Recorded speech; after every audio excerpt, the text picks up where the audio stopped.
नमस्कार,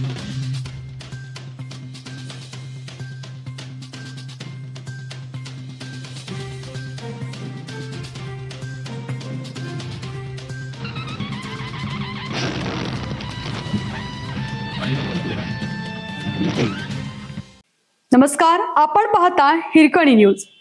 हिरकणी न्यूज प्रत्येक क्षण ताज्या घडामोडी आणि महत्त्वाच्या प्रत्येक बातमीसाठी नेहमी तत्पर.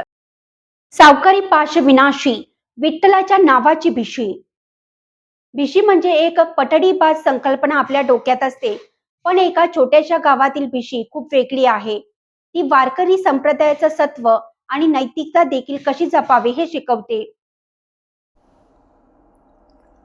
जोडून या धन उत्तम वेल्हारे या वचनाची प्रात्यक्षिक म्हणजे येत्या गेल्या 25 वर्षापासून सुरू असलेली कोल्हापूर जिल्ह्याच्या बस्तवडी गावाची विठ्ठल भिशी. इतकं कायदे नियम असताना देखील केवळ विठ्ठल हाच विश्वास, तोच जामीन, कारण अन तारण या तत्वावर जणू ही भिशी 28 वर्षापासून सुरू आहे. 18,000 पासून सुरू झालेली ही भिशी आता 50 लाखावर पोहोचली आहे. 1997 साली सुरू झालेली ही भिशी केवळ 950 रुपयांच्या खर्चात आता 50 लाखाची बचत होत असून सभासद वारकऱ्यांच्या शेतीच्या कामांना अवजारे आणि बी बियाणे खरेदीसाठीही हातभार लागत आहे.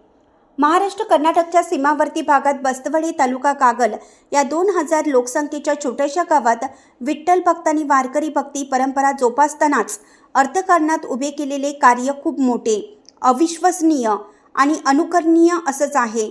गावातील संत साहित्याचे अभ्यासक, आदर्श मुख्याध्यापक आणि आता 92 वय असणारे हरिभक्तपरायण पा. पाटील कुर्ची यांनी विठ्ठल भिशीची स्थापना केली. आजही कोणतेही कागदपत्र आणि स्टॅम्पशिवाय भिशी कशी चालू शकते, या बचतीतून गरजूंना सावकारी पाशातून कशी मुक्त करू शकते हे दाखवून दिलं आहे.